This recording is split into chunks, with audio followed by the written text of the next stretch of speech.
Hello जी। Good evening. क्या हाल चाल? कैसी चल रही है पढ़ाई लिखाई?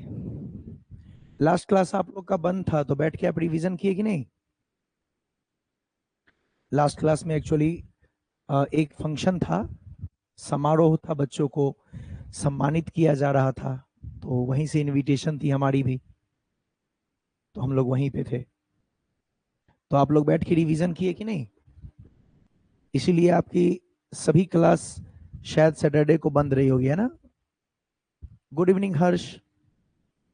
गुड इवनिंग जी लालू। और बताइए कैसी चल रही है आप सबकी पढ़ाई लिखाई? जब भी क्लास ऑफ रहती है तो टाइम पे बैठ के आप सब रिवीजन कर लिया कीजिए, है ना? कोई छूटा हुआ लेक्चर हो उसको देख लिया करो, रिवीजन कर लिया करो। तो थोड़ा रिवीजन अच्छे से करें, ओके? और अपना चैप्टर का बहुत सारा पार्ट हमने कवर कर ही लिया है। थोड़ा बहुत पार्ट और बचा हुआ है तो उसको फटाफट से कवर कर लेंगे। तो आप सब रिवीजन पे फोकस कीजिए। आवाज आ रही है ना आप लोग को प्रॉपरली? हर्ष, बताइए, सुनाई दे रहा है अच्छे से? कोई दिक्कत तो नहीं? जल्दी लिखो यस और नो। चलिए,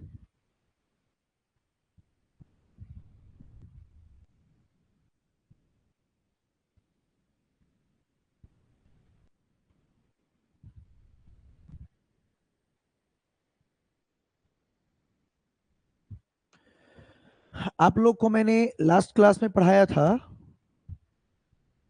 ओके। हाँ, कोई दिक्कत हो तो मुझे मैसेज कर देना, चैट में लिख दिया करो। एकदम क्लियरली सब आना चाहिए। रिवीजन आपकी तगड़ी चलनी चाहिए, है ना? मेहनत पूरा करना है, एकदम जोर लगा के, एकदम बेस्ट करना है ना? चलिए बोलिए तो। पिछले क्लास में आपको मैंने प्रेरण पढ़ाया था, समझ में आ गई थी कैसे हमें प्रेरणा मिलती है किसी से? प्रेरण विधि द्वारा आवेशन क्या था? बिना दो वस्तु को स्पर्श कराए हम उसका क्या कर रहे थे? आवेशित कर रहे थे, यस और नो? आवेशित करने के लिए दो वस्तु को आपस में स्पर्श कराने की कोई जरूरत नहीं होती है। दो वस्तु एक दूसरे को बिना छुए, बिना स्पर्श किए आवेशित कर सकता है, और ऐसी प्रक्रिया कहलाती है क्या? प्रेरण। और मैंने बता दिया था आपको उसका सारा फंडा। आपने अगर रिवीजन किया होगा तो आपको अच्छे से आ गई होगी। और जो आपको मैंने प्रेरण पढ़ाया है उसमें इंपॉर्टेंट लगा लीजिएगा। वेरी इंपॉर्टेंट तो नहीं मैं कह रहा हूं, इंपॉर्टेंट इसलिए सीबीएसई के लिए वेरी वेरी इंपॉर्टेंट है, पता है आपको? सीबीएसई में पूछता ही पूछता है। For CBSE very very important question. But आप लोग को चूंकि पता है स्टेट बोर्ड का देना है, तो बोर्ड एग्जामिनेशन जो नॉर्मल स्टेट बोर्ड एग्जामिनेशन होती है उसके लिए ये इंपॉर्टेंट है। कभी कभी पूछता है, लेकिन वेरी वेरी इंपॉर्टेंट नहीं है। तो प्रेरण को थोड़ा सा इंपॉर्टेंट लगा के रखिएगा। बाकी कौन कौन सी विधि था आवेशन का, याद हो गया? चालन, घर्षण, प्रेरण। आवेशन में क्या होता है? इलेक्ट्रॉन का आदान प्रदान। या तो हम इलेक्ट्रॉन देते हैं या तो इलेक्ट्रॉन लेते हैं, हाँ या ना? किसी वस्तु को आवेशित करने का मतलब क्या है? वो वस्तु या तो इलेक्ट्रॉन ले रहा है या तो वस्तु इलेक्ट्रॉन दे रहा है। क्या कहते हो प्रियांशु? एम आई राइट? हेलो स्वाति। तो आवेशित करने का मतलब क्या होता है? इलेक्ट्रॉन दे रहे हैं हम या इलेक्ट्रॉन ले रहे हैं हम? यस, इलेक्ट्रॉन का देना, इलेक्ट्रॉन का लेना, यही है आवेशन। और यही करने के मैंने अलग अलग मेथड आपको बताई, अलग अलग विधि बताई। हमने घर्षण से किया, हमने चालन से किया, हमने प्रेरण से किया।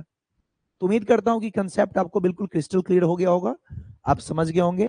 घर्षण में रगड़ के इलेक्ट्रॉन का आदान प्रदान होता है। चालन में आवेशित वस्तु से इलेक्ट्रॉन चल के उदासीन वस्तु में चला जाता है, चल के जाता है, इसलिए चालन।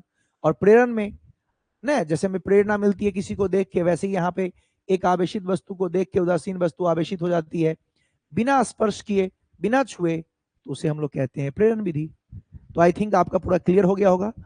पुराना वाला रिवीजन सब चल रहा है? एक दिन आपको मैं पुराना पूछूंगा सबसे, और आप लोग को चैट में फटाफट जवाब देना है, ठीक है? आपको ऐसी ओरली टेस्ट लिया जाएगा, क्योंकि मैं ओरली पे ज्यादा बिलीव करता हूँ। रिटर्न में सब चोरी करता है, डाकू सब है, डाकू मंगल सिंह। चलो आगे बढ़े। तो आज का सबसे इंपॉर्टेंट कंसेप्ट जो हम पढ़ने वाले हैं और जिस पर ये पूरा चैप्टर टिका हुआ है, पूरे चैप्टर का नींव, पूरे चैप्टर का कह दो क्या, बेस, इसी पर है। क्या नाम था साइंटिस्ट का? कुलम। एक वैज्ञानिक थे जिनका नाम था कुलम। उन्होंने कुछ आवेश के बारे में बताया। क्या बताया वो सीखेंगे, देखेंगे और उस पर प्रश्न करेंगे। सुनो, पहले ना छोटी छोटी बातें करते हैं। मुझे ये बताइए सिर्फ आप, क्या मेरे पास अगर दो आवेश हो प्लस प्लस, मेरे पास दो आवेश है प्लस क्यू प्लस क्यू, बताइए इन दोनों के बीच में बल लगेगा या नहीं? हेलो जी शिवम, गुड इवनिंग। जल्दी मुझे बताइए, अगर आपने पास दो आवेश है प्लस क्यू, तो मुझे बताइए दोनों के बीच में बल लगेगा या नहीं? हमारे पास दो आवेश है प्लस क्यू, इन दोनों के बीच में बल लगेगा? बिल्कुल, स्वाति ने बोला सर प्रतिकर्षण बल लगेगा। क्या आपने ये पहले ही पढ़ा था? आवेश के गुण में मैंने आपको ये पढ़ाया था कि जब भी हम आवेश की बात करेंगे, समान के बीच में प्रतिकर्षण। प्रतिकर्षण क्या है? एक प्रकार का बल, दूर भगाना। आप मेरे पास आए, मैं धक्का देके दूर भगा रहा हूं, क्या है ये? प्रतिकर्षण। क्या चीज है? बल है। कोई आया मेरे पास, मैंने उसको दूर भगाया, धक्का देके दूर भगाया, ये क्या चीज है? धक्का देके दूर भगाना मतलब बल लगाना, धक्का देना मतलब क्या करना? बल लगाना। अब बल लगाने के दो तरीके हो सकते हैं, या तो मैं उसे खींच के अपने पास ले आऊं, या मैं उसे धक्का देके दूर कर दूं। सुना होगा आपने, जो बल होती है, जो फोर्स होता है, एक होता है पुश, एक होता है पुल। पुल का मतलब किसी को खींचना, पुश का मतलब किसी को धक्का देना। तो मैं ये कह रहा हूं कि जब मेरे पास दो प्लस आवेश हैं, तो आप मुझे बताइए दोनों प्लस आवेश के बीच में क्या होगा? मान लीजिए आपको आवेश में समझ नहीं आती है, तो क्या आप सबने चुंबक देखा है अपनी जिंदगी में? ब्लैक कलर वाली आपने चुंबक देखा होगा। तो जब आप चुंबक की बात करते हैं तो क्या होता है? जब चुंबक को आप पास रखते हैं तो कुछ समय ऐसा होता है जब वो खींच लेता है, और कुछ वक्त ऐसा होता है कि जब आप उसको पलट देते हैं तो वो दूर भगाता है। हाँ या ना? चुंबक खींचता भी है और दूर भी भगाता है। खींचने को आकर्षण, दूर भगाने को प्रतिकर्षण, हर एक बच्चा जानता है। इसमें मुझे ज्यादा एक्सप्लेन करने की कोई जरूरत नहीं है। प्रतिकर्षण दूर भगाना, आकर्षण पास खींचना। तो आपने पढ़ा था जब दोनों समान है प्लस क्यू, तो प्रतिकर्षण।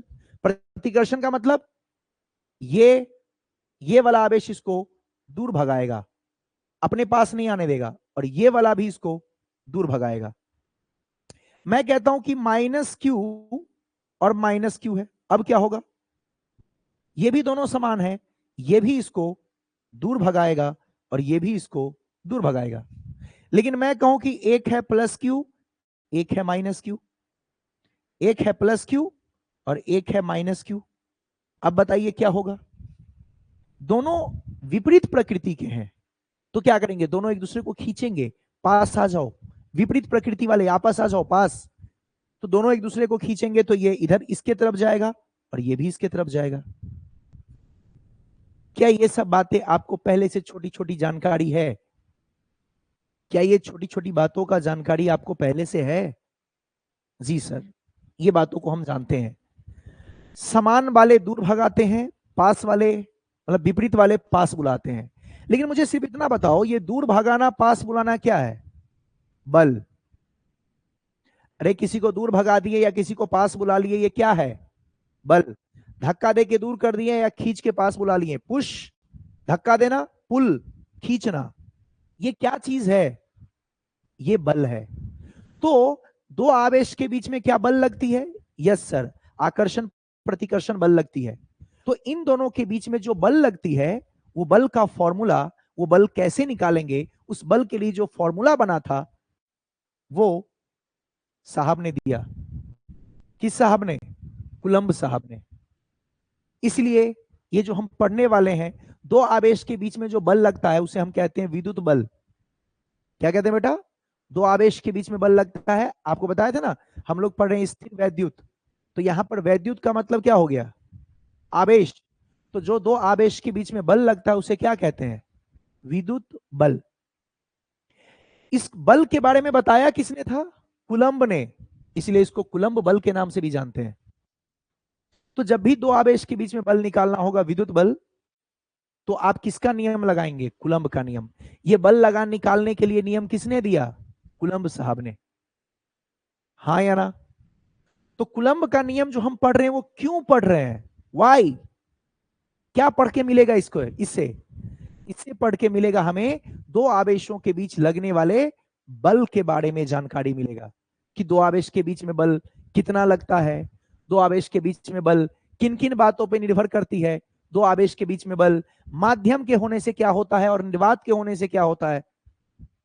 इन सभी बातों का जानकारी आप कुलंब के नियम को पढ़ के लेंगे। यानी कुलंब के नियम से हम निकालने वाले हैं दो आवेशों के बीच लगने वाला बल। किसी भी आवेश के बीच में बल निकालना होगा तो कौन सा नियम लगाएंगे? कुलंब का नियम।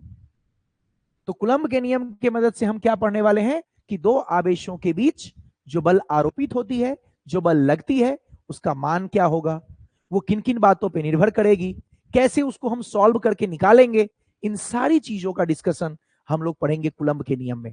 पहले मुझे बताइए कुलंब के नियम के पढ़ने का हमारा क्या मोटो है, वो समझ में आ गया आपको?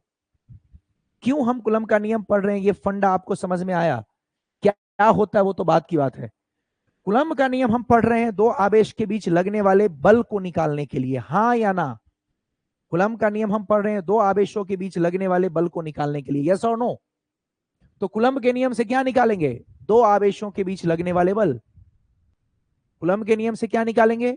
दो आवेशों के बीच लगने वाला बल। तो यही कुलंब का नियम हम पढ़ने वाले हैं। और आप मुझे एक बात बताओ, आपने 9th में या 11th में गुरुत्वाकर्षण बल पढ़ा था क्या?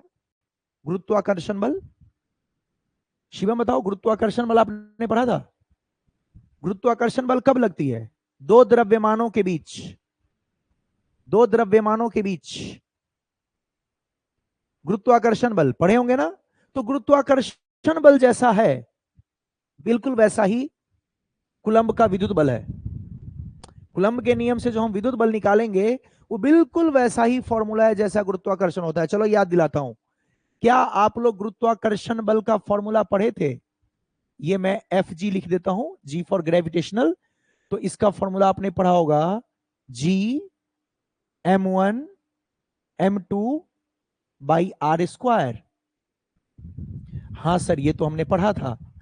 उसी प्रकार से जो आप अभी पढ़ेंगे कुलंब बल यानी इलेक्ट्रिकल फोर्स, तो इसका फॉर्मूला होता है के, जी के जगह आ गया के, वो द्रव्यमान का होता है इसलिए m1 m2, ये आवेश का होता है तो आपको पता है आवेश का संकेत q1 q2 upon are square. जो अभी आप पढ़ेंगे वो यही फॉर्मूला पढ़ेंगे, ओके। और जो आपने पढ़ा था गुरुत्वाकर्षण बल में, जो कि आप 9th में भी पढ़े होंगे, 11th में भी पढ़े होंगे, वो ये था। गुरुत्वाकर्षण बल कब लगता है? दो द्रव्यमानों के बीच। सर हमको नहीं पता द्रव्यमान क्या होता है, थोड़ा सा बता दीजिए। अबे द्रव्यमान का मतलब जो तुम तौल के लाते हो, किलोग्राम, 5 किलोग्राम, 10 किलोग्राम, 200 ग्राम, 500 ग्राम, ये क्या है? द्रव्यमान। क्या मेरे शरीर में द्रव्यमान है? यस। क्या इस मार्कर में भी द्रव्यमान है? यस। क्या हम दोनों के बीच में बल लगेगी? हाँ। कौन सा बल? गुरुत्वाकर्षण बल। द्रव्यमानों के कारण जो बल लगती है वो कौन सा बल होता है? गुरुत्वाकर्षण बल। 11th में पढ़े होंगे और 9th में भी, थोड़ा सा मैं बता दे रहा हूं। आवेशों के बीच बल लगती है वो क्या होता है? विद्युत बल। आवेशों के बीच बल विद्युत बल। सर चुंबक के बीच जो लगती है वो चुंबकीय बल, हाँ या ना? ये सब नाम याद रहेगा। द्रव्यमान के बीच गुरुत्वाकर्षण बल, आवेशों के बीच विद्युत बल, चुंबक के बीच चुंबकीय बल। पढ़ेंगे अगला अगला पार्ट आपका चुंबकत्व में चुंबक के बारे में ही पढ़ने वाले हैं। और जो गुरुत्वाकर्षण है वो आपने 11th में पढ़ा था, विद्युत बल और चुंबकीय बल हम पढ़ेंगे 12 में। खैर, क्या ऐसा कुछ फॉर्मूला आपने पढ़ा था? क्या बिल्कुल इसी का 2 कॉपी है? आंसर है यस। तो बिल्कुल दोनों एकदम 2 कॉपी है, बस यहां पे जी आ गया, यहां पे के आ गया, यहां पे द्रव्यमान m1 m2, यहां आवेश q1 q2, और ये r दूरी, यहां भी दूरी, r का वर्ग है, यहां भी वर्ग है। चलिए, तो ये मैंने जस्ट आपको एक ओवरव्यू दिया कि हम पढ़ने क्या वाले हैं। अब आते हैं हम अपने मुद्दे पे। कंसेप्ट क्या है? कुलंब ने क्या नियम दिया वो समझो। आप, कुलंब ने कहा जब भी तुम्हें दो आवेशों के बीच बल निकालना हो तो मुझे याद करना, मतलब मेरे नियम को याद करना, मैं जो नियम दे रहा हूं उसके अनुसार जो फॉर्मूला बनेगा उसी का प्रयोग करना। तो कुलंब का नियम कब लगाएंगे? जब दो आवेशों के बीच बल निकालना हो। एक लास्ट बात, जब दो आवेश हम लेंगे तो कैसा आवेश लेंगे? तो उन्होंने कहा जो आवेश आप लेंगे वो बिंदु आवेश होना चाहिए। बिंदु आवेश समझते हैं आप? ये देखिए, ये क्या है? बिंदु। मैं बोलूंगा एक आवेश है Q1, दूसरा आवेश है Q2। ये दोनों कैसा आवेश है? बिंदु आवेश। बिंदु आवेश मतलब क्यों? बिंदु आवेश का मतलब हो गया जो बहुत छोटा आवेश हो। यस और नो? एक कण के ऊपर, छोटे से कण के ऊपर अगर कोई आवेश है वो बिंदु आवेश के जैसा है। तो सबसे पहली बात, कूलम का नियम किस पे लगाते हैं? बिंदु आवेश पे। ये बात याद रखना, बहुत बड़ा एग्जाम में पूछा है। जो कूलम बल का हम नियम लगाते हैं उसके लिए आवेश कैसा होना चाहिए? बिंदु आवेश। बहुत ही छोटा, एक कण के जैसा, वेरी वेरी स्मॉल। तो बिंदु आवेश के बीच लगाते हैं बल, यानी ये फॉर्मूला जो कूलम ने दिया था वो किस आवेश के लिए वैलिड है, किस आवेश के लिए लागू होता है? बिंदु आवेश के लिए। तो जो बिंदु आवेश है उसी के लिए कूलम बल का लिए नियम आप लगा सकते हैं या कूलम का सूत्र लगा सकते हैं। अगर बिंदु आवेश नहीं है, किसी वस्तु के ऊपर आवेश है, तो वहां पे हम कूलम का बल नहीं लगा सकते हैं। तो सर वो कैसे होगा? उसके लिए अलग कंसेप्ट है, उसके लिए अलग फंडा है। बट आप मेन मुद्दे पे आओ, कूलम का बल कब लगाएंगे? जब आपके पास कैसा आवेश हो बाबू? बिंदु आवेश। बहुत छोटा बिंदु, आपको समझ में नहीं आए तो बहुत छोटा, ये लो, इससे भी छोटा। तो बिंदु आवेश के लिए हम लगाते हैं कूलम का बल का सूत्र। तो चलिए क्या कहा उन्होंने, देखते हैं। इस नियम के अनुसार, किस नियम के अनुसार? कूलम्ब के नियम के अनुसार, दो बिंदु आवेशों के बीच, दो बिंदु आवेशों के बीच लगने वाला विद्युत बल, दो बिंदु आवेश अगर आपके पास है, चलिए मैं यहां से लेना शुरू करता हूं। अब दो बिंदु आवेश अगर आपके पास है,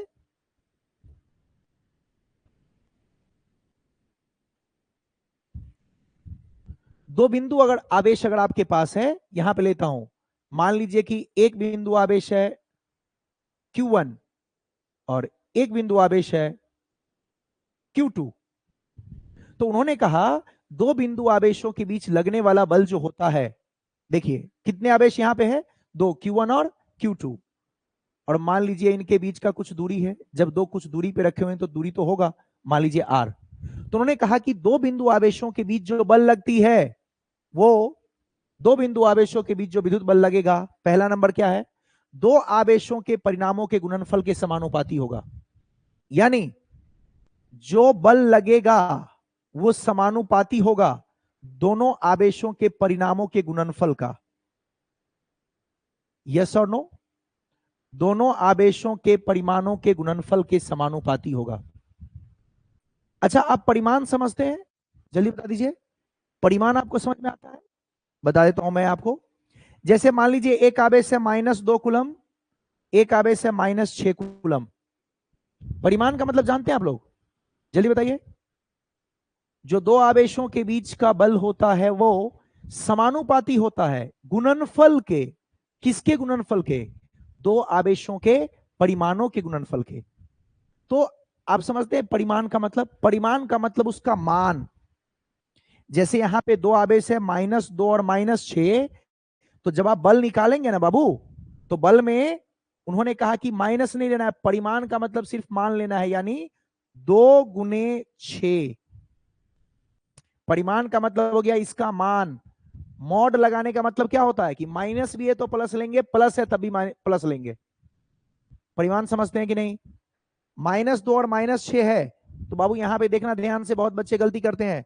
एफ जब निकालोगे आप तो यहां पर दो आवेश आप लेंगे, तो ये नहीं कि -2 और -6 लेंगे, यहां पर आप उसका मान लेंगे, सिर्फ चिन्ह नहीं लेना है, सिर्फ मान, यानी 2 × 6।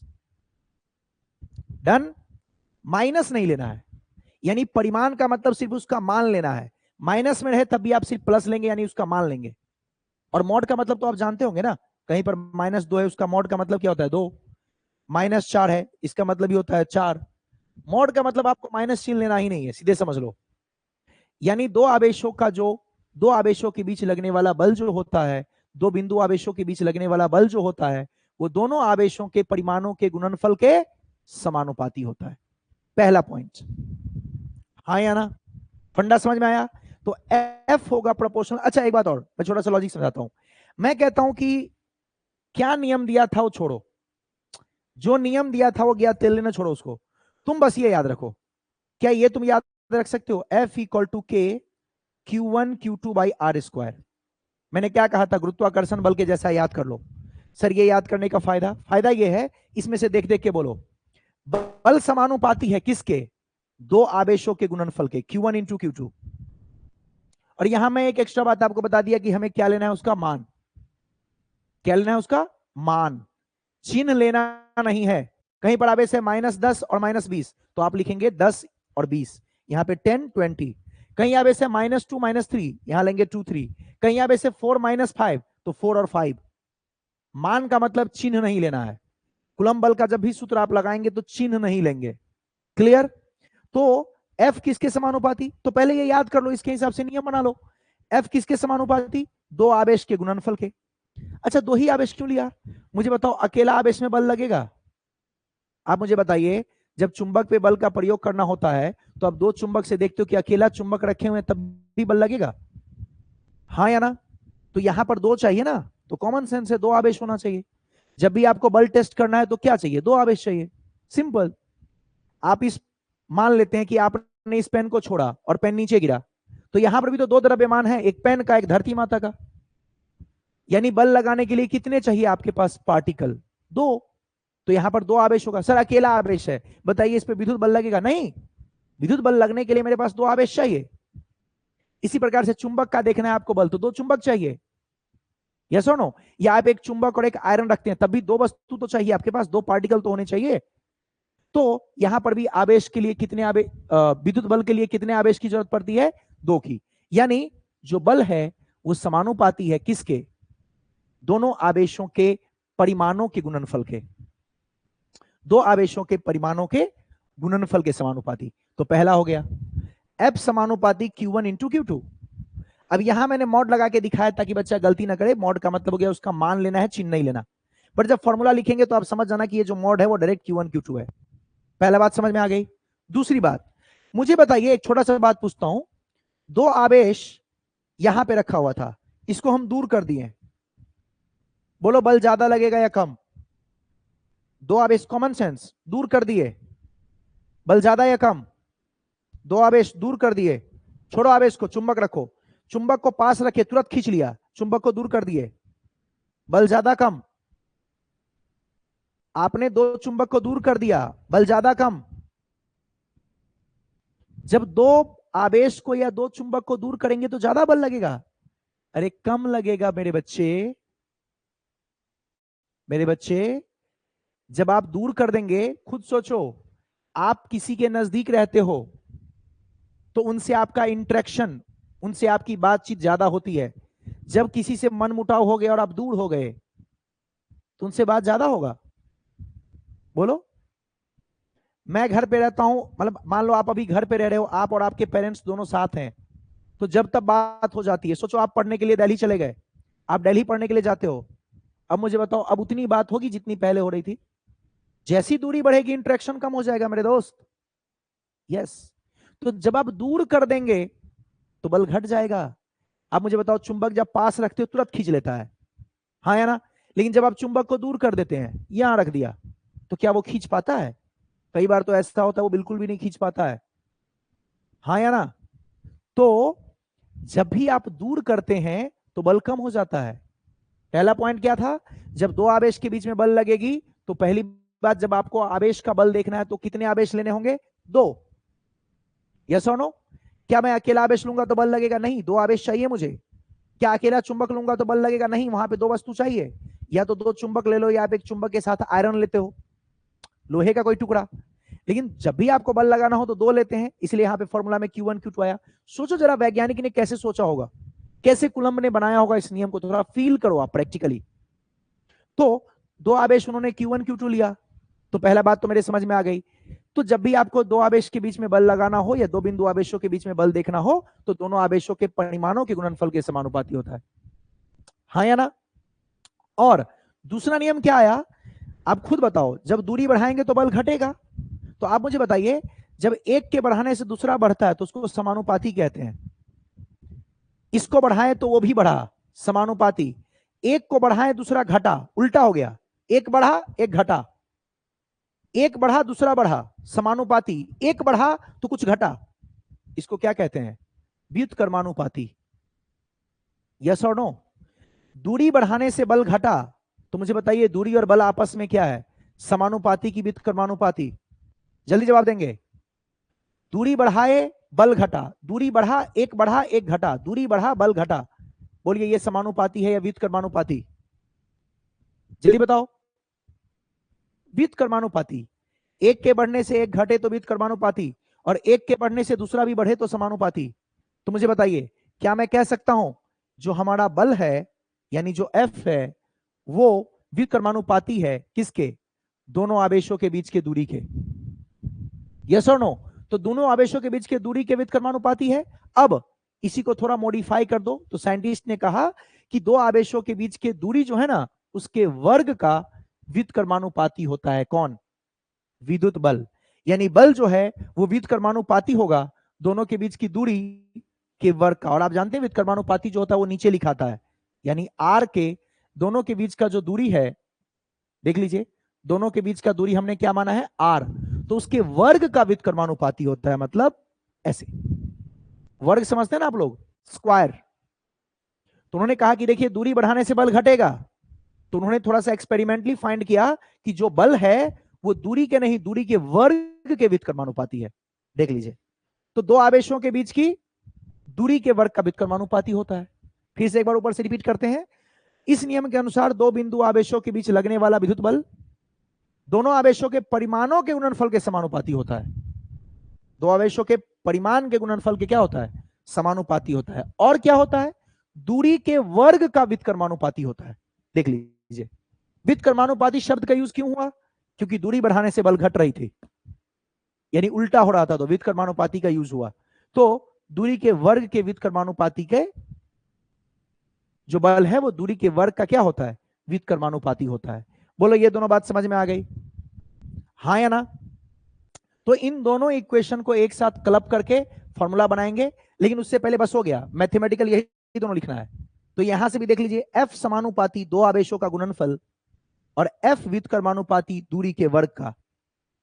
और समानुपाती हटाएंगे तो एक नियतांक आएगा, एक स्थिरांक आएगा, वो हम लिखने वाले हैं अभी। तो वो बन जाएगा आपका एक स्थिरांक। वो स्थिरांक कुछ बनेगा वो मैं आपको डिटेल में बताऊंगा, फिर कैसे कैसे कन्वर्जन होता है वो सब सीखेंगे। पहले मेरी बात इतना बताओ कि ये बात आपको समझ में आ गई? यही मेन मुद्दा था। दो आवेशों, दो बिंदु आवेशों, याद रखेंगे बिंदु आवेश के लिए फॉर्मूला बनाया गया था कूलम्ब द्वारा। दो बिंदु आवेशों के बीच का विद्युत बल समानुपाती होता है दोनों आवेशों के परिमाणों के गुणनफल का, और इनके बीच की दूरी के वर्ग का व्युत्क्रमानुपाती होता है। क्लियर है?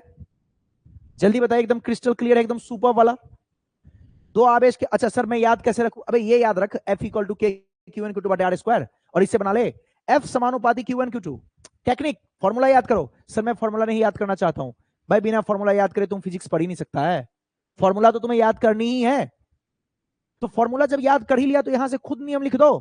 फॉर्मूला याद है मुझे, के क्यू एन क्यू टू बटे आर स्क्वायर। मैं बना दूंगा फॉर्मूला, कैसे?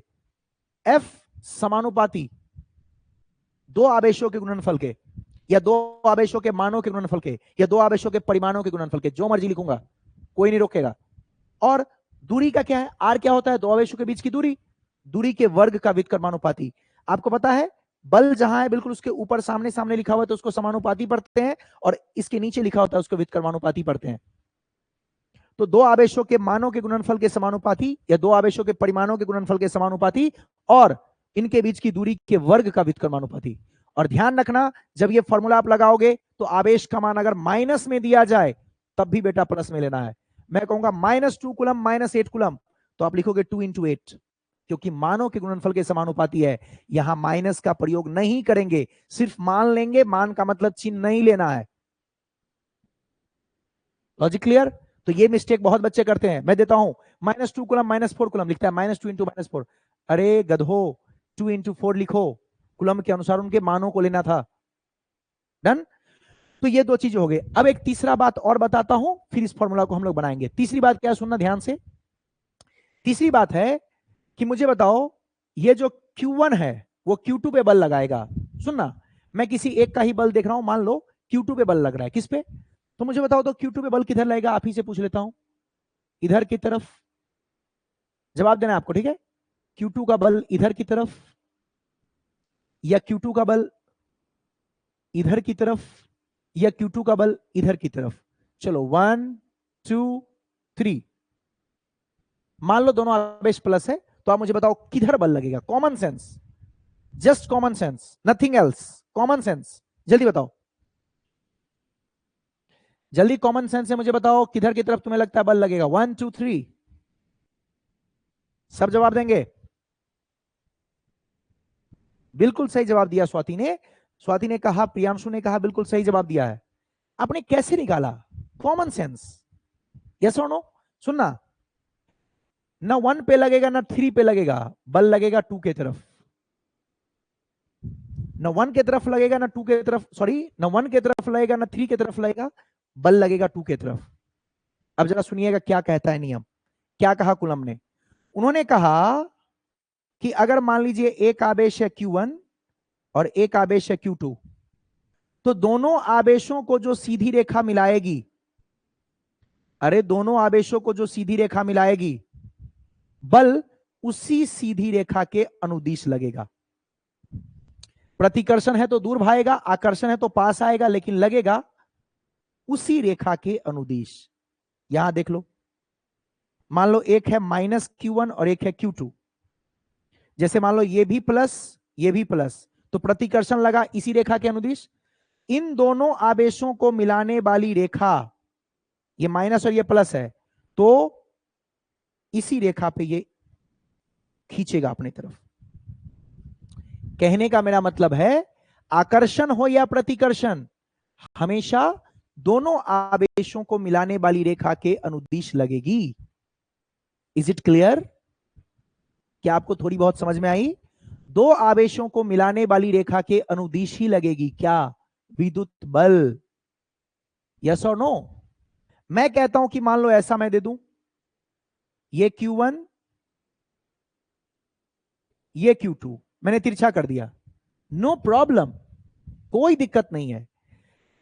इस आवेश को और इस आवेश को मिलाने वाली रेखा के अनुदिश ही लगेगी। अगर इन दोनों आवेशों को मिलाने वाली रेखा ये है, तो बल इसी रेखा के अनुदिश लगेगी, चाहे वो आकर्षण हो या प्रतिकर्षण हो।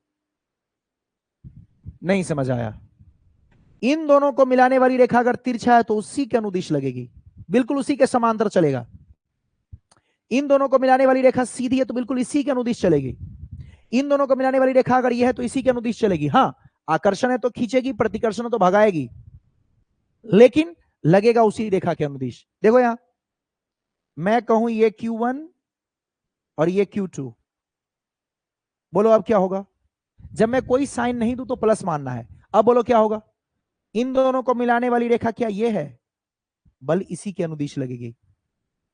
आकर्षण होता तो ऊपर लगता, प्रतिकर्षण है तो नीचे लगेगा, लेकिन लगेगा इसी के अनुदिश, ये मेरा गारंटी है। हाँ या ना? नहीं समझे? दो आवेश जिधर होगी उसको मिला दो, उसी रेखा के अनुदिश बल लगेगी। प्रतिकर्षण है तो दूर भागेगा, आकर्षण है तो पास आएगा, लेकिन लगेगा उसी रेखा पे। हाँ या ना? गुड। तो देख लीजिए सारे एग्जांपल। अगर दोनों को मिलाने वाली रेखा तिरछा है तो तिरछा लगेगा, दोनों को मिलाने वाला रेखा सीधा है तो सीधा लगेगा, दोनों को मिलाने वाली रेखा सीधा है तो सीधा लगेगी, दोनों में रेखा को मिलाने वाली रेखा जैसी भी है, बल बिल्कुल उसी रेखा के अनुदिश लगेगी। हाँ या ना? तो आज ये क्या बोलता है सुन लो, दो आवेशों को मिलाने वाली रेखा के अनुदिश आरोपित होता है क्या? तो चलो इसको एक बार देखते हैं। इस नियम के अनुसार दो आवेशों के मध्य लगने वाली विद्युत बल दोनों आवेशों के परिमाणों के गुणनफल के समानुपाती होता है।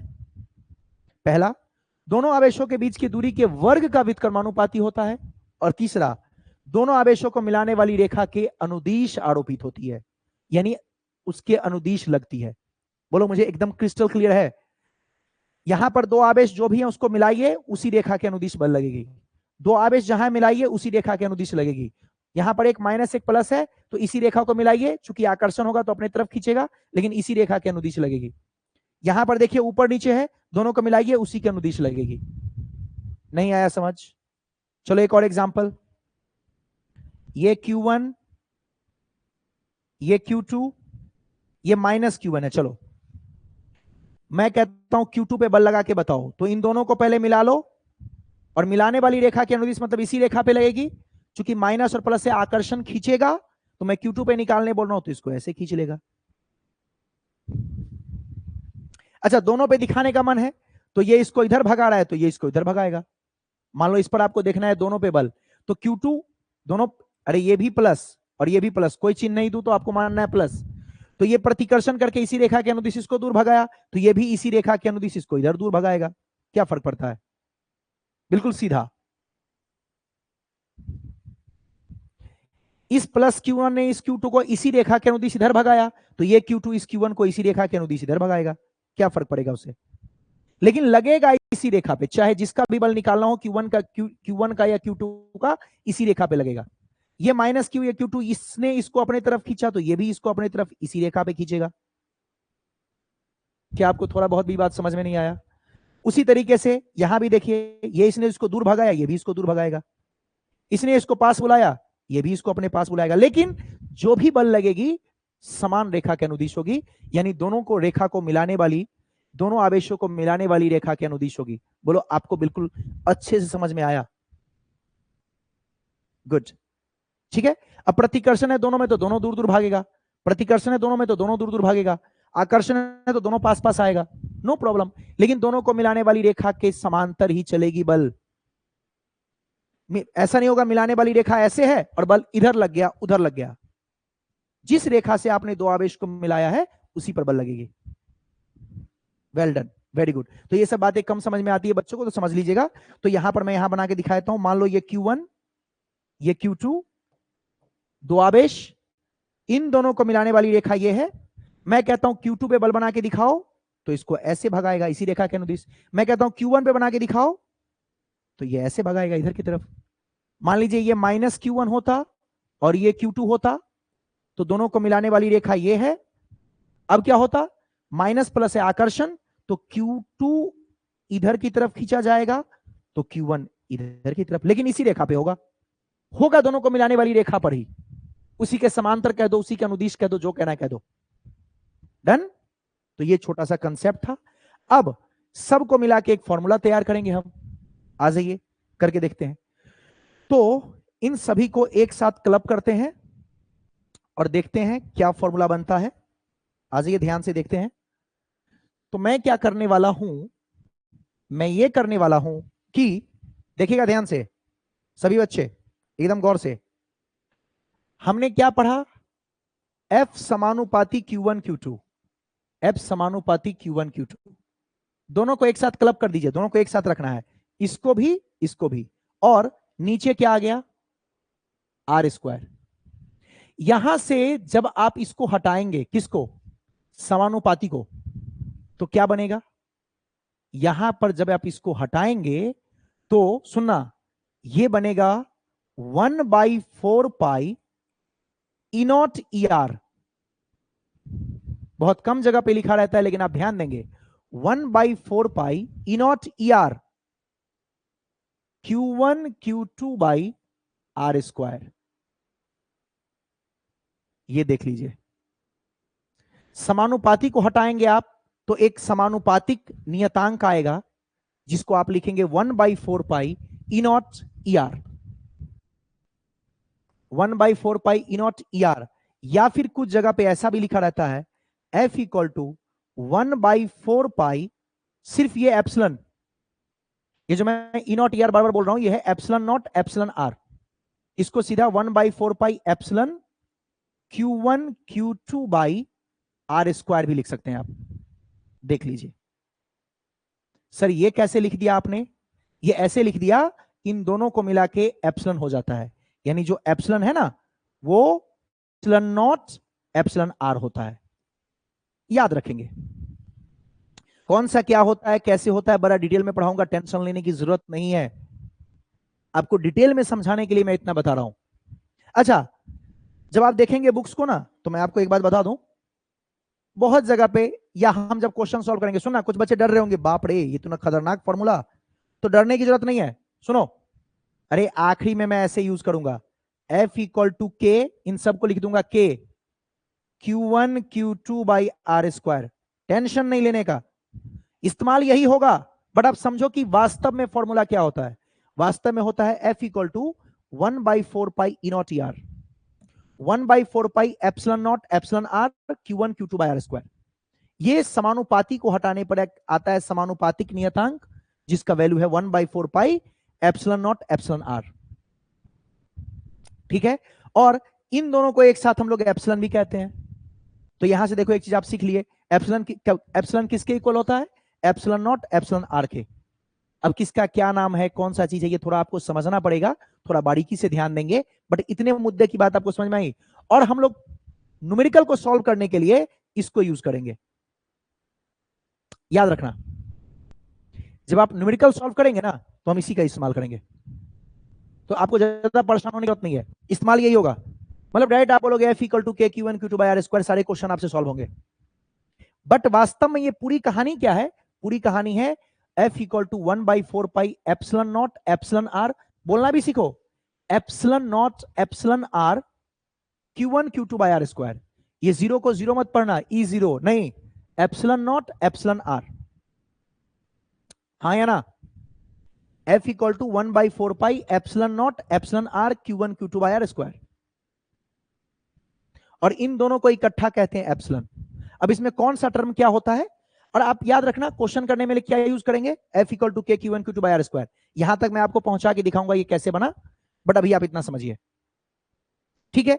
अब जरा सुनो, हो क्या रहा है इसमें।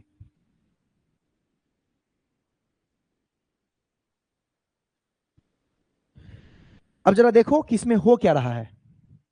आप पहले छोटी छोटी बातें को समझ लीजिए, इसमें बच्चे बहुत कंफ्यूज करते हैं, तो एकदम ध्यान से सुनिएगा। फिर से एक बार रिपीट कर रहा हूं, एफ को मैंने Q1 Q2 ले लिया दोनों, और आपका आर ले लिया, दोनों को एक साथ यहां से समानुपात को हटाया। जो एफ प्रोपोर्शनल था, तो समानुपात को हटाते हैं तो प्रोपोर्शनल कांस्टेंट यानी समानुपातिक नियतांक आता है, वो आ गया 1/4 pi E not E R. ठीक है, अब यहां पर इन दोनों को इकट्ठे हम एप्सिलॉन भी कहते हैं। इतना डिटेल में नहीं याद रखना, लेकिन समझने के लिए चीज समझना है आपको, ठीक है? अब सुनो, ये जो ई आर है, ध्यान से सुनना, ये जो ई आर है, ई आर पे फोकस करो। ई आर क्या है पता है? ई आर है माध्यम के लिए। माध्यम समझ रहे हैं? जैसे आप मुझे बताइए, दो आवेश को मैं यहां पे रखा हूं अपने रूम में, तो रूम में क्या है? हवा, एयर। सोचो दोनों आवेश को पानी में रख दें, तो अब बोलिए उस आवेश के लिए माध्यम कौन? हम आप किस माध्यम में रहते हैं? वायु में। सोचो आपको पानी में डुबा दें, अब आपसे पूछे बताओ अभी किस माध्यम में हो आप, तो आप बोलोगे पानी में। हाँ या ना?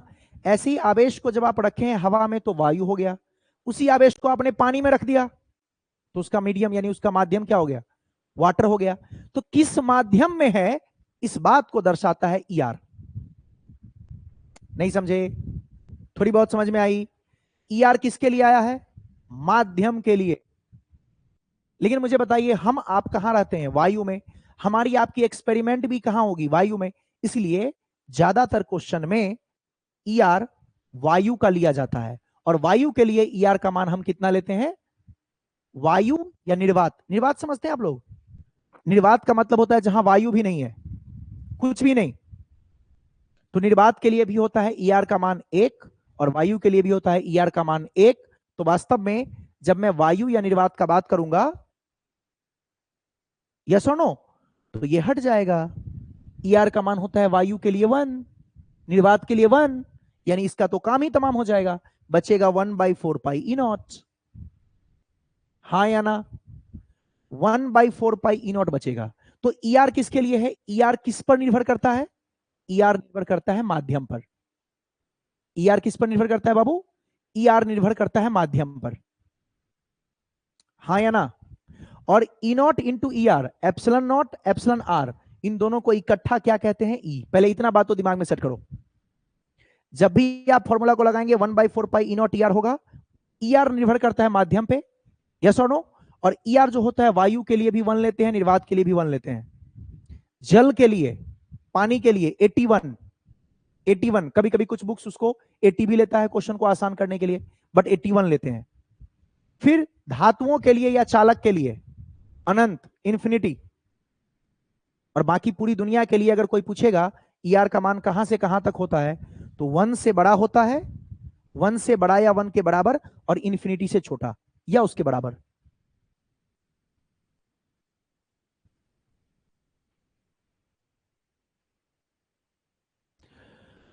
ओके प्रियांशु, ये बातें बाद में करेंगे। ओके, पहले इसको तो देख लो। मुझे बताइए जल्दी से, पहले आपको फॉर्मूला समझ में आया कि वास्तव में क्या है फॉर्मूला? F बराबर 1/4 pi epsilon not epsilon R Q1 Q2 by are square. Okay, ये फॉर्मूला बन गया। ER किस पर निर्भर करता है बाबू? माध्यम पर। ER किस पर निर्भर करता है? माध्यम पर। E नॉट तो आपको पता है एक नियतांक है, इसका मान होता है 8.85 इंटू 10 टू द पावर -12। चलिए सबक के बारे में पहले आप लिख लीजिए। तो सबसे पहले E नॉट का नाम लिख लो। E नॉट का नाम क्या है बताओ? E नॉट है निर्वात के लिए। अच्छा आपको मैं बता दूं, निर्वात को मुक्त आकाश भी कहते हैं। निर्वात का दूसरा नाम है मुक्त आकाश, ठीक है? तो इसको क्या कहते हैं? निर्वात की विद्युतशीलता। लिख लीजिए, ये सब आपको नाम याद करना पड़ेगा मेरे दोस्त। जिसका मान कितना होता है? E नॉट का मान कितना होता है बाबू? अभी बताए थे। E नॉट का मान 8.85 into 10 to the power -12। 8.85 into 10 to the power -12 coulomb square by newton metre square. ये सब कहां से आया इसमें आप कंफ्यूज मत कीजिएगा। जो नियतांक का मान है वो एक्सपेरिमेंटली आता है, तो भी याद रखेंगे। 1 का मान 1, 4 का मान 4, पाई का मान जानते हैं आप 3.14, ई नॉट का मान 8.85 इंटू 10 टू द पावर -12। क्या कहते हैं इसको? इसका नाम क्या है? इसका नाम है निर्वात की विद्युतशीलता। निर्वात की जगह कहीं कहीं लिखा रहेगा मुक्त आकाश की विद्युतशीलता, तो याद रखना सेम ही बात है। निर्वात की विद्युतशीलता या मुक्त आकाश की विद्युतशीलता, ई नॉट का नाम है। डन। अगला कौन सा बचा? अगला बच्चा ER। ER किस पर निर्भर करता है? माध्यम पर। लिख लीजिएगा, ER का नाम क्या है? ER का नाम माध्यम की आपेक्षिक विद्युतशीलता। लिख लीजिए। कहां लिख दूं? चलो मैं इसको थोड़ा छोटा कर देता हूं, यहीं पे लिख देते हैं, फिर अगले पेज पे चलेंगे इसके बाद। इतना यहां पे कर लेते हैं। ER का नाम लिख लीजिए बाबू। ER का नाम क्या है? माध्यम की आपेक्षिक विद्युतशीलता।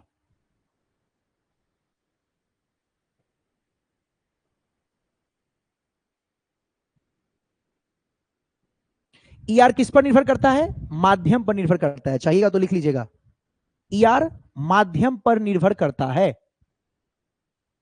ER किस पर निर्भर करता है? ब्रैकेट में चाहो तो लिख लो, माध्यम पर निर्भर करता है। लिख लीजिएगा, ER किस बात पर निर्भर करेगी? माध्यम पर। अच्छा, जो E है उसका नाम, इसका भी नाम लिख लीजिए। E का नाम भी लिख लीजिए, यानी एप्सिलॉन का। चलो और इसको छोटा करता हूं, अरे ये तो छोटा ही हो गया बहुत ज्यादा। ये जो आपने लिखा था, ये epsilon E not into ER, इस एप्सिलॉन का नाम बोलो। एप्सिलॉन का नाम बताइए, बता सकते हैं आप? किसी को पता है? ये एप्सिलॉन जिसको E नॉट इंटू ER बोले हो आप, इसका नाम क्या है? इसका नाम है माध्यम की विद्युतशीलता।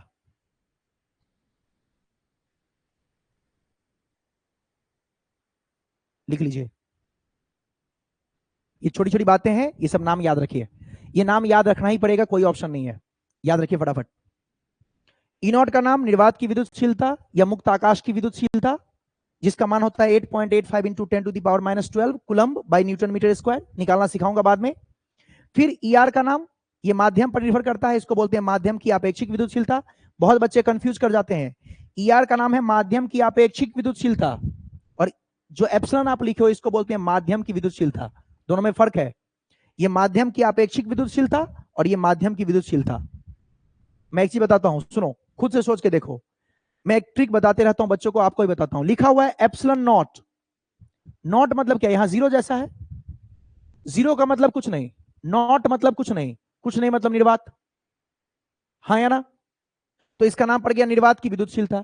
एप्सिलॉन का मतलब याद रखो विद्युतशीलता, और नॉट का मतलब कुछ नहीं, निर्वात की विद्युतशीलता। ऐसे ही यहां पे आ गया ई आर, ये बस ट्रिक है। आर का मतलब होता है रिलेटिव, आर का मतलब होता है रिलेटिव, और रिलेटिव का हिंदी होता है अपेक्षिक। तो इसका नाम पड़ गया माध्यम की आपेक्षिक विद्युतशीलता। आर फॉर रिलेटिव, रिलेटिव का मतलब होता है अपेक्षिक, तो इसका नाम पड़ गया माध्यम की आपेक्षिक विद्युतशीलता।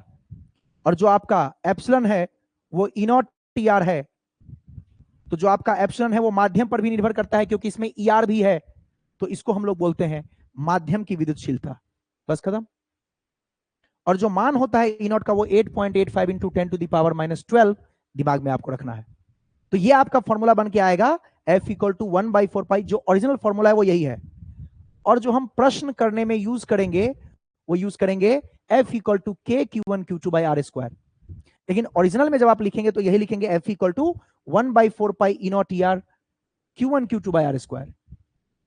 ER किस पे निर्भर करता है? माध्यम पे। तो अलग अलग माध्यम में ER अलग अलग होता है, तो उसको लिख लीजिए। जो आपका ER है किस पर निर्भर करता है? लिख लीजिए, माध्यम पर निर्भर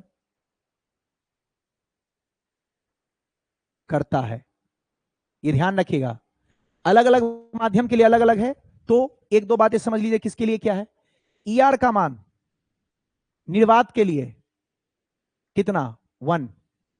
ये कुछ आपको याद रखना पड़ेगा। ER का मान बस इतना डिटेल में आपको याद रखना है, ये होता है 1.0006। लेकिन आप जानते हैं ये इतना छोटा है कि लगभग इसको भी क्या लेते हैं? 1। किसके लिए? वायु के लिए। ER का मान 81 लेंगे, कहीं कहीं 80 भी लिखा रहता है, किसके लिए? जल के लिए। ER का मान कितना लेंगे? इंफिनिटी, किसके लिए? धातुओं के लिए। धातु के लिए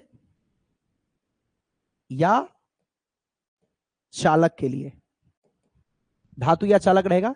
यानी ER का सबसे छोटा मान 1 और सबसे बड़ा मान अनंत।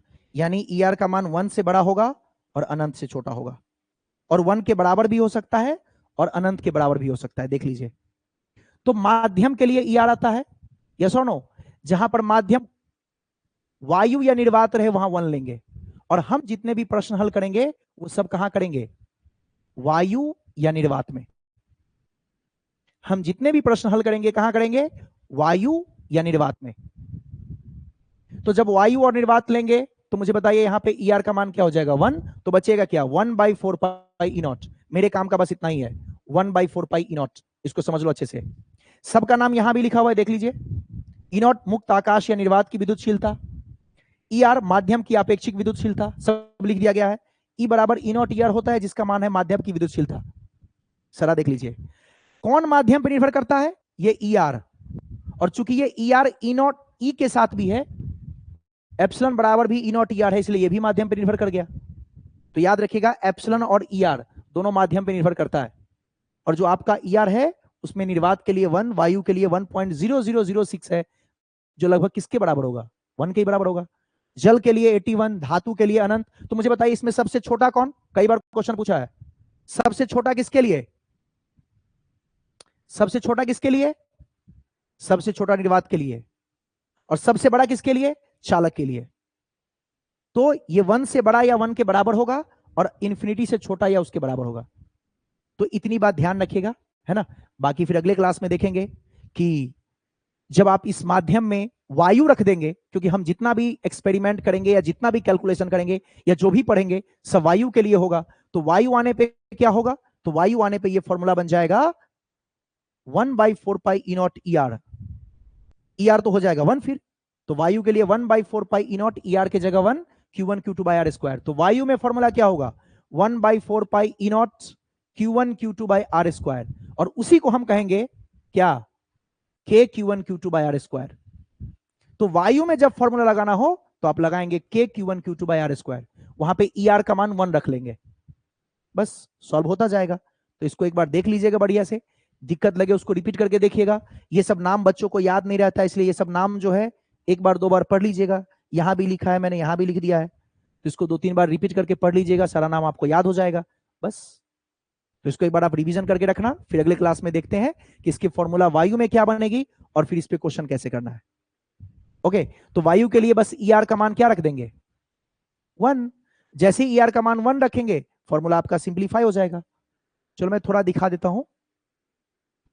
अगर यही काम आप करेंगे वायु में, कूलम्ब बल क्या होगा, ये बन जाएगा F equal to 1/4 pi E not. और वायु के लिए ER का मान कितना, वायु में ER का मान आप कितना लेने वाले हो, वायु या निर्वात में 1, तो यहां ER के जगह हो जाएगा 1 Q1 Q2 by are square. तो ये फॉर्मूला बन गया 1/4 pi E nought Q1 Q2 by are square. और याद रखना जितना भी क्वेश्चन करेंगे सब हम वायु में ही करेंगे। तो इस पूरे को K का नाम दिया जाएगा और ये बन जाएगा K Q1 Q2 by are square. यही फॉर्मूला अपने काम में आएगा। लेकिन ये फॉर्मूला कब लगाएंगे आप, जब ER का मान 1 हो, यानी किस माध्यम में, वायु या निर्वात। वायु में या निर्वात कहीं पर भी होगा तो वहां भी ER का मान 1। जब ER का मान आप 1 रख देंगे तो 1/4 पाई ई नॉट बनेगा और इसी 1/4 पाई ई नॉट को K कहेंगे, तो फॉर्मूला बन जाएगा K Q1 Q2 by are square. मतलब अगर आपने पहले कभी पढ़ा होगा और फॉर्मूला सुना होगा K Q1 Q2 by are square, तो याद रखना वो आपने वायु के लिए ही पढ़ा होगा। और यहां पर K अपना क्या है, K है अपना 1/4 पाई ई नॉट। कहां पे, वायु में। अगर यहां पर मैं ER भी रख दूंगा तो फिर K माध्यम में हो जाएगा। तो वास्तव में K को अगर देखा जाए तो वायु के लिए 1/4 पाई ई नॉट है। अगर आप यहां पर ER के साथ K को रखेंगे तो फिर वो माध्यम में K अलग हो जाएगा। तो हमें कहां पढ़ना है, हमें पढ़ना है वायु में। और इस पूरे को जब हल करेंगे, 4 रखेंगे, पाई रखेंगे, ई नॉट रखेंगे, तो इस पूरे को हल करके आता है 9 × 10⁻⁹ अगर कभी आपने सुना हो तो। बाकी बातें कल करेंगे। 9 × 10⁻⁹ Newton.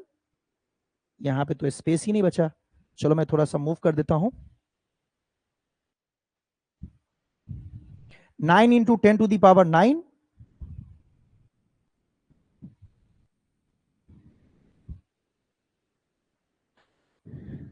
10⁻⁹ newton metre square by coulomb square. ये है आपका K का वैल्यू। ये जो 1/4 पाई ई नॉट है ना, इसी का वैल्यू निकल के आता है 9 × 10⁻⁹ newton metre square by coulomb square. ये लो ऊपर ही लिख दिया, देख लो।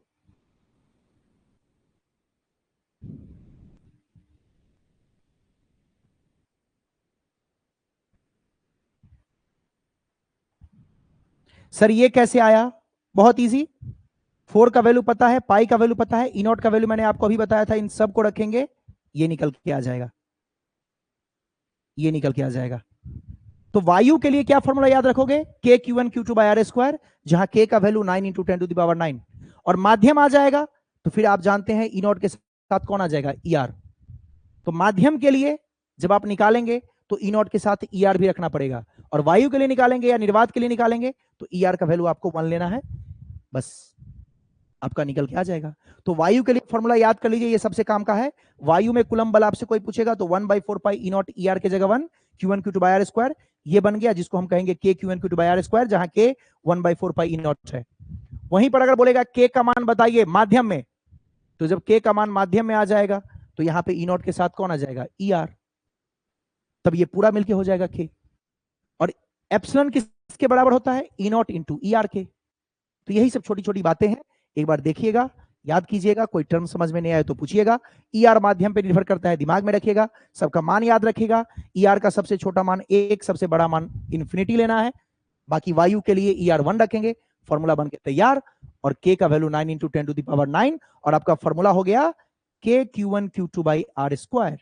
इसी फॉर्मूला को याद करना है, स्टार लगा लीजिए, इसी पर सारा क्वेश्चन किया जाएगा, कोई एक्स्ट्रा बुद्धि लगाने की जरूरत नहीं है।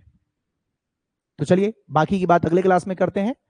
और अभी इसको यहीं पे खत्म करते हैं, अभी आपकी मैथ की क्लास लगेगी, तो अभी मैथ का क्लास आप सब कीजिए आराम से। Okay and bye.